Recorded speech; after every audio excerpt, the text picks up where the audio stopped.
Turƙa shi, haɗakar ƙungiyar sojojin AES wato Nijar, Mali da Burkina Faso har ma da babbar ƙasa wato Rasha da sojojinta na Wagner sun yi mummunan farmaki a yankin Kidal a kan mayaƙan Janim.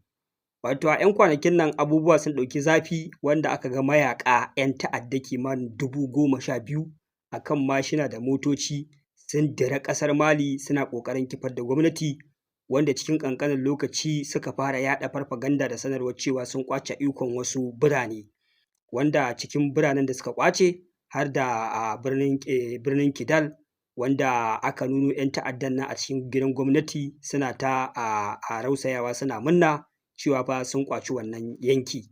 Haka zalika aka ga sojojin ƙasar Rasha suna fita daga yankin Kidal, wanda a wannan lokaci ƙasashen duniya waɗanda kusan a ce su ne suka ɗauki waɗannan ƙungiyoyi suka rinƙa yaɗa farfaganda cewa ai waɗannan sojoji sun yi nasara, sun kunyata sojojin ƙasar Rasha, Rasha ya tabbata cewa ba wasu mayaƙan kirki ba ne, ga shi nan 'yan ta'adda ma kaɗai sun fatattake su, har sai da wai aka yi yarjejeniya da sojojin ƙasar Rasha aka ɗaga musu ƙafa aka ba su dama suka fita daga birnin Kidal. An ga bidiyo ƙwarai da gaske sojojin ƙasar Rasha suna fita, ni ma na wallafa wannan bidiyo, amma dama a lokacin da suke fitan nan na gaya muku fa suna fita ne za su je su yi regrouping, wato ashe tarko aka ɗana ma 'yan ta'addan nan. Ai ko 'yan ta'addan nan lallai sun gane su 'yan ta'adda ne suna abubuwa cikin jahilci da rashin hikima. Hatta ƙasashen Turawa da suka ɗauki nauyinsu suka ba su waɗannan makamai an yaudare su. Domin yadda waɗannan 'yan ta'adda suka shigo cikin ƙasar Mali har suka yi nasarar kashe Defense Minister Sadio Kamara, suka tarwatsa gurare da dama aka rinƙa yaɗa farfaganda ana irin yi ma ƙasar Rasha izgilanci, tare da cewa waɗannan ƙasashe guda uku da suka dogara da ƙasar Rasha to fa ƙasar Rasha ba za ta iya kare su ba, domin kuwa ga shi nan sojojinsu ma sai da suka nemi alfarma aka bar suka fita daga birnin Kidal. Ashe tarko aka ɗana wa mutanen nan. Ai Rasha ba abin wasa ba ce, kai aka gaya maka Rasha to kai ka san waɗannan sojojin na gaske ne. Mutanen da a yaƙin duniya an ga yadda aka ƙare da su, yaƙe-yaƙen da yanzu haka ake fafatawa an ga yadda ake fafatawa da su, a ce wai 'yan ta'adda kawai su zo su farmaki sojojin Rasha su kore su, wannan maganar da sake. Ai ko dai ko 'yan ta'addan nan sun faɗa tarko, ashe yankin Kidal ma da suka faɗa ba wai nasara suka yi ba, an yi lorin ɗinsu aka yi. Ma'ana lokacin da suka ɗan shiga wasu yankuna banda Kidal ɗin, suka je suka ɗan kakkai farmaki, wannan gari da suke ikirarin cewa kamar yanzu sun riga sun ƙwata kenan ya zama headquarters su kenan, za su iya taruwa a wannan guri su ci gaba da kai farmake-farmake a sauran sassan ƙasar Mali daga wannan guri. Sai sojojin ƙasar Rasha suka yanke shawara bari su yi withdrawing daga guraren nan tare da sojojin ƙasar Mali, a bari 'yan ta'addan nan su shiga cikin wannan birni su saki jiki. Ai ko haka aka yi, bayan lokacin da aka ga motocin sojojin ƙasar Rasha suna fita daga Kidal, su ko 'yan ta'addan nan zan sa muku bidiyo ga shi nan a mashina da motoci suka rinƙa kururuwa suna murna, suka je suka rinƙa taruwa a wannan birni daga sassa daban-daban, kai har mayaƙan da ba a zo da su wannan gari ba sai da suka rinƙa kwararowa suna zuwa wannan birni da niyyar cewa fa ai sun yi nasara sun kama wannan birni. Ashe tarko aka ɗana musu. Bayan sojojin ƙasar Rasha sun je sun fita daga wannan birni, suka je suka haɗe da sojojin ƙasar Mali da na AES, aka zo aka ƙara arranging ɗin tactics, aka yi regrouping, aka yi coordinating ɗin attack yadda za a ɗanɗana ma 'yan ta'addan nan kuɗarsu. Ai ko sun ji ba daɗi jama'a. An ko dira birnin Kidal, an ci gaba da ragargazan waɗannan 'yan ta'adda ta sama ta ƙasa, kashewa kawai ake na gaya muku. Ga shi nan a cikin bidiyo mayaƙan Janim gudu kawai suke ana bin su ana bambame su, an ɗanɗana musu kuɗarsu, an yi rugu-rugu da su. Bayan sun gudu sun koma bayan gari, haka aka rinƙa bin su a bayan garin da helikoftoci da jiragen yaƙi. Ga shi nan sai suna cikin tafiya sun yi gungu, za a harbo rocket ya zo ya tarwatsa su, wasu su lallaɓe a ƙarƙashin bishiya, nan ma a ƙara harbawa. Jama'a inda a ce babu restriction akan dokoki na saka bidiyo, ina ganin da na sa muku bidiyon nan kun ga abubuwan da suka faru da idanuwanku na irin wannan hare-hare ta sama da aka kai. Wallahi ina jin in kuka ga abin da aka ma 'yan ta'adda, ina jin ko shawara aka ba mutum ya ci gaba da shiga ƙungiyoyin ta'addanci ba zai shiga ba, domin ba a ma ba su chance irin na tsira ba. A cikin gari gudun ceton rai suka rinƙa yi suna guduwa bayan gari, bayan sun koma bayan garin suna ƙoƙari su yi regrouping ko ma su san ina ma za su dosa, a nan ma fa aka ƙi barin su. Za ku ga kamar irin gungun 'yan ta'adda kamar guda 30 ko 40 suna tafiya akan mashin kawai bam ya zo ya sauka a kansu. Wasu wanda suka ji tsoro suka ruga da gudu suka je suka laɓe a ƙarƙashin bishiyoyi, su ma bishiyoyin a bambame su, in suka shige cikin ko dai ina suka shiga kawai babu tsira. Wallahi haka Rasha ta ma mutanen nan, babu sassauci babu ƙaƙƙautawa. sun ji ba daɗi, an ɗanɗana musu kuɗarsu, wanda na san yanzu ƙasashen Turawan yamman nan murna ta koma ciki. Wato kun ga a karon farko dama su suka zo suka fara yaɗa waɗannan farfagandar, suna murna cewa ga shi nan an ƙwace wasu yankuna a cikin ƙasar Mali. Haka zalika suka zo suna ta yi ma ƙasar Rasha izgilanci cewa ga sojojinta nan ma saboda tsabar rashin jarumta ko rashin ƙwarewa a yaƙi, sai da suka roƙi 'yan ta'adda sannan aka ba su passage suka wuce. Ashe ba su suka yaudari ƙasar Mali ba, ba su suka yi nasara akan sojojin Mali ba, ba su suka yi nasara akan sojojin Rasha ba, an musu shiri ne kawai. Domin ɗan ta'adda ne dama, ɗan ta'adda wace ƙwarewa gare shi, duk da dai wani lokaci 'yan ta'addan akan haɗa su da jami'ai na sojoji waɗanda za su ringa tsara musu yadda za su dinga kai attack da abubuwa makamantan haka. To amma a nan fa an nuna musu gogewa da ƙwarewa. Lallai ƙasar Rasha mun jinjina mata, ku duba yadda ake yaƙar ɗan ta'adda.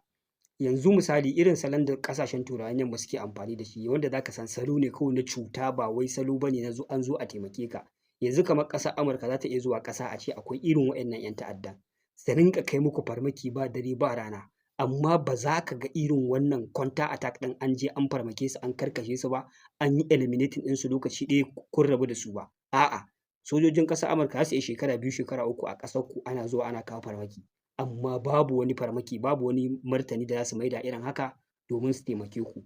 Hasali ma kawai suna kawo sojoji ne domin su kafa su a ƙasar ku, su ringa ɗiban ma'adanai da wasu abubuwa makamantan haka. Amma maganar a ce sun zo yaƙi ne domin su kare rayukanku, ba sa irin haka.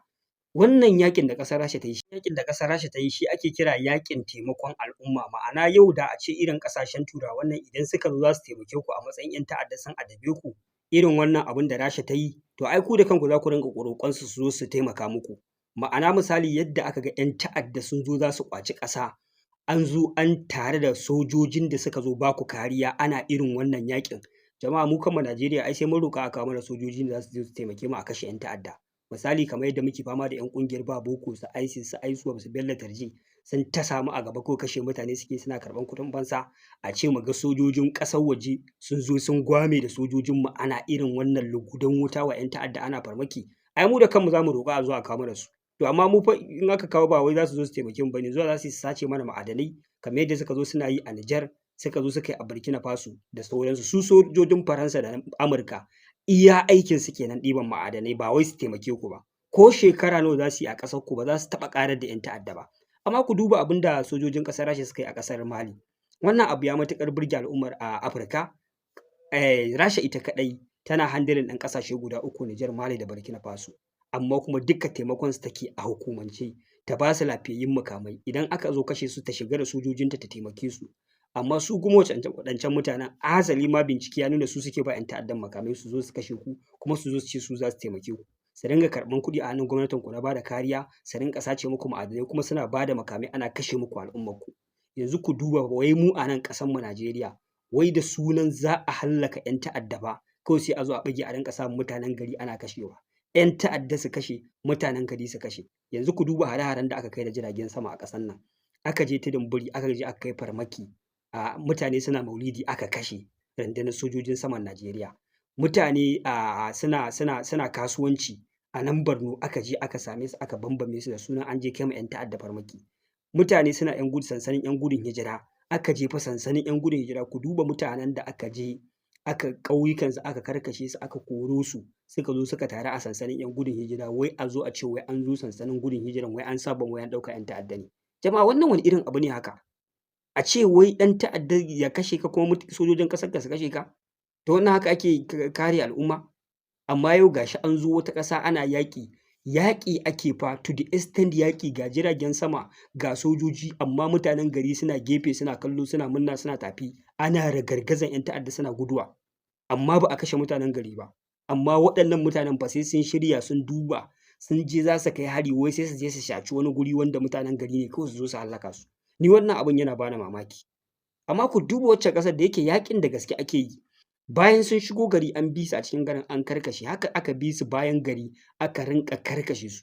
To yanzu ina ganin wannan raunin da aka ma 'yan ta'addan nan, wasu yankuna a ƙasashen Afirka za su samu sauƙi, musamman irin yankunan irin Nijar, Mali da Burkina Faso, domin mayaƙan gathering ɗinsu aka yi guri ɗaya, aka yi coordinating ɗin wannan attack ɗin domin kawai a kifar da gwamnatin ƙasar Mali.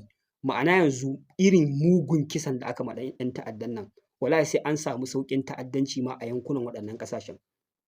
Domin an riga an tattara su ne irin a yi aikin ɗaya bayan ɗaya, a gama da Mali, a zo kan Nijar, a zo kan Burkina Faso, duka a hamɓarar da gwamnati, Turawa su zo su ci gaba da cin ganimar albarkatun waɗannan ƙasashe.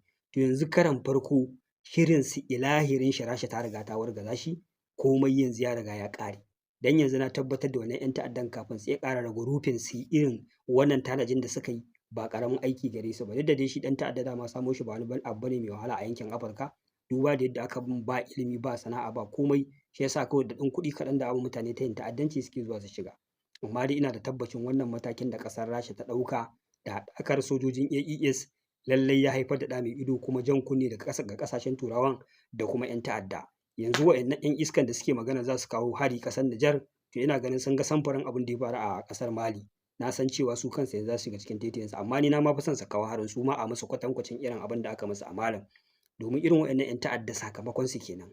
Jama'a waɗannan ƙasashe ba sa raga ma 'yan ta'adda, ba sa tausaya musu. A ƙasarmu Najeriya ce kawai za a kama ɗan boko, ɗan ƙungiyar ba boko, wai a yafe mai a rinƙa biyan shi albashi. Jama'a wannan wani irin zalunci ne. Matsiyatan mutane masu zuwa suna sa bam a masallaci, su sa bam a coci, su sa bam a kasuwa, su kama mutane su musu muguwar kisa, wai a ce wai an kama irin wannan ɗan ta'addan, wai an zo ana wai an yafe mai a bashi wai kuɗi, wai zai je sana'a. Wani sana'a za ka ba mutumin da ya ji daɗin hallaka al'umma babu gaira ba dalili, zuciyar shi babu ɓarɓashin imani a ransa, a ce wai an kama shi, wai an sake shi. To wallahi wannan ƙasashen su ba sa raga ma 'yan ta'adda. Idan aka kama ka da laifi ko da hannu a cikin waɗannan ƙungiyoyi, sakamakon ka lahira ne.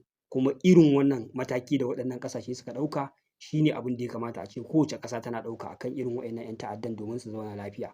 Gaskiya na jinjina ma sojojin ƙasar Rasha, na jinjina ma sojojin AES Nijar, Mali da Burkina Faso. Allah ya kare su daga sharrin waɗannan mutane. Kai idan kana son zaman lafiya, kar ka ringa ɓata ma kanka lokaci, wallahi sai ka yi ma mutanen nan bore. Waɗannan ƙasashe da kuke ganin sun yi ma mutanen nan bore za su shiga bala'i da masifa, wallahi wannan shi ne kawai mafita a gurinsu. Idan ba haka ba, su waɗannan mutanen kana tare da su baka tsira ba, ba ka tare da su baka tsira ba. Yanzu ku duba ƙasarmu ta Najeriya, a haka fa wai muna da kyakkyawar alaƙa da su kenan, amma su suke ɗaukar nauyin 'yan ta'addan ƙasarmu. Yanzu haka sai neman ƙofa suke su shigo, wai ana kisan mabiya addinin Kiristoci, suna so su fake da addinin Kiristanci su shigo cikin Najeriya su ci gaba da kashe-kashe ko kuma su sace mana dukiya.